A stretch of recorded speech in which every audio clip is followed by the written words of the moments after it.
70 years ago, two unarmed black men were shot and killed by a white Freeport police officer. The case sparked national debate about racial bias and the dangers faced by police officers. News 12 Long Island's Virginia Huey tells us about the historic case of the Ferguson Brothers shooting. Another day of protests in Baltimore. Well, all eyes will be on Ferguson today. The police, they don't trust them.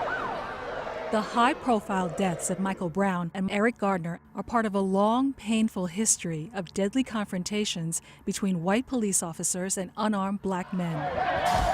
For many, the incidents have rekindled racial tensions and led to debate about the use and misuse of deadly force and the dangers faced by police officers. 70 years ago, a similar highly charged case occurred here on Long Island and gained national attention.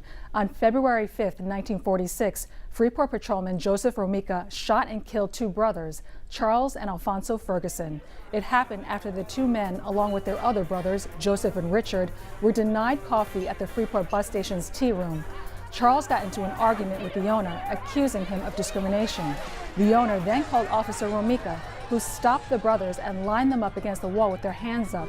When Charles threatened to pull out a pistol and made movements towards his waist, Romica shot three of the brothers, killing Charles and Alfonso. He was young when they took his life. Wilfred Ferguson is Charles's son. He was only 2 years old when his father died.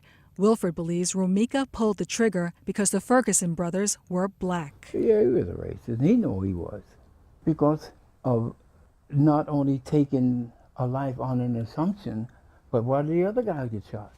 After news of the shootings made national headlines, the FBI launched an investigation. Protesters called on then New York Governor Thomas Dewey to appoint a special investigator to the case. A grand jury cleared Romica of wrongdoing, based in part on testimony from one of the surviving Ferguson brothers. Joseph backed Romica's testimony that Charles made a statement that he might have a .45 and thereupon leaned over and dropped his right hand over his hip. Joe Romica was, to me, was one of the nicest guys I've ever met. He was a fair guy. Julius Pierce met Romica in 1962 when Pierce became the first African-American to join the Freeport Police Department. Pierce says Romica's actions were justified. When he reaches in his pocket as if he's going to pull out a gun and charges you, you believe now he has that gun. I think that Joe Romica was trying to save his life. I would have probably done the same thing under those conditions. 70 years have now passed since state officials closed the case, but for the Ferguson family, time has not healed their pain. We didn't get to know him. He's just gone for no reason and was swept under the rug. I think that there are a lot of missing pieces. There are things that are just left out of the report, things that are not answers.